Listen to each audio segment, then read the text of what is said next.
Akibat konflik dan upaya pencegahan konflik. 1. Akibat yang ditimbulkan oleh terjadinya konflik. Akibat yang ditimbulkan oleh terjadinya konflik. Konflik yang terjadi dalam masyarakat merupakan gejala sosial, apalagi masyarakat yang beragam. Ada yang berpendapat bahwa konflik senantiasa akan ada dalam masyarakat, hanya berbeda ruang dan waktu. Sulit menemukan masyarakat tanpa konflik sepanjang masa.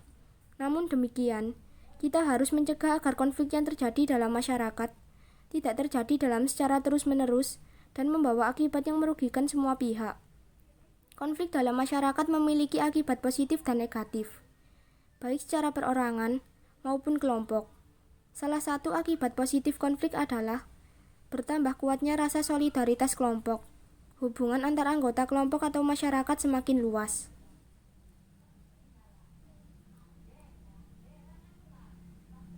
Akibat negatif konflik: perpecahan dalam masyarakat, kerugian harta benda dan korban manusia, kehancuran nilai-nilai dan norma sosial yang ada, perubahan kepribadian. A. Perpecahan dalam masyarakat. Perpecahan merupakan akibat nyata dari konflik yang terjadi dalam masyarakat. Kerukunan masyarakat akan terganggu akibat konflik yang terjadi. Anggota yang sebelumnya saling bertetangga berubah menjadi tidak saling bertegur sapa, saling membenci, saling berprasangka buruk, dan lain sebagainya. Apabila konflik terjadi di sekolah, hal ini membuat hubungan dengan teman putus. Suasana belajar tidak nyaman dan tidak tertib. B. Kerugian harta benda dan korban manusia.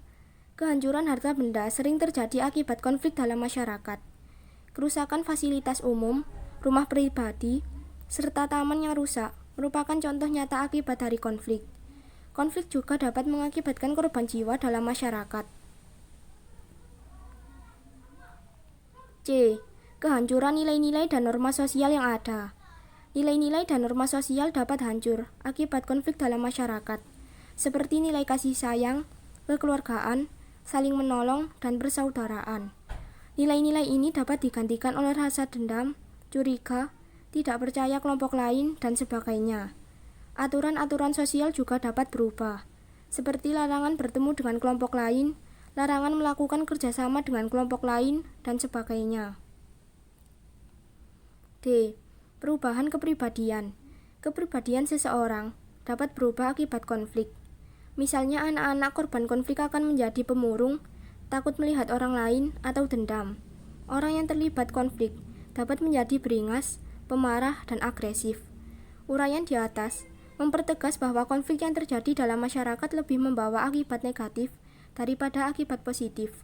Oleh karena itu, kita harus mencegah terjadinya konflik dalam masyarakat.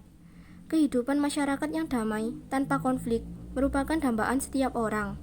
Kita dapat belajar dengan tenang, bermain dengan senang bila tidak ada konflik. Setiap warga masyarakat berkewajiban memelihara keberagaman dalam masyarakat tanpa menimbulkan masalah akibat keberagaman tersebut. 2. Upaya pencegahan konflik yang bersifat SARA. Upaya pencegahan konflik yang bersifat SARA. Keberagaman budaya di satu sisi memberikan peran penting bagi bangsa dan masyarakat besar seperti Indonesia. Tentu saja hal tersebut dapat terjadi apabila keragaman kebudayaan tersebut dikelola dengan tepat.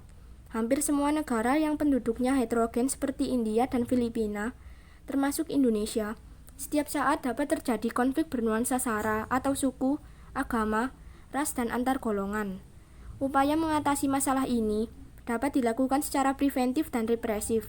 Cara preventif artinya upaya dilakukan untuk mencegah terjadinya masalah atau sebelum masalah terjadi.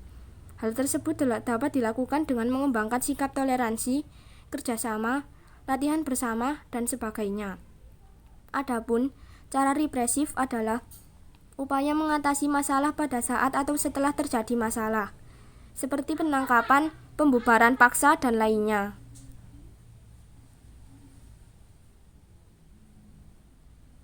Selain itu, ada cara kuratif, merupakan upaya tindak lanjut atau penanggulangan akibat masalah yang terjadi. Cara ini bertujuan untuk mengatasi dampak dari masalah yang terjadi. Misalnya, pendampingan bagi korban kerusuhan, perdamaian kerjasama, dan sebagainya. Upaya menyelesaikan konflik di masyarakat dapat juga dilakukan dengan mengembangkan sikap saling menghargai dan menghormati berbagai keberagaman di masyarakat. Sikap menghargai dan menghormati keanekaragaman suku bangsa dan budaya bisa kita terapkan melalui berbagai cara. Misalnya, tidak menonjolkan suku bangsa sendiri, tidak menjelek-jelekkan suku bangsa lain, mau bergaul dengan teman yang berbeda suku, memberikan pujian terhadap keindahan budaya suku bangsa lain, menyaksikan pertunjukan kesenian daerah lain, dan sebagainya.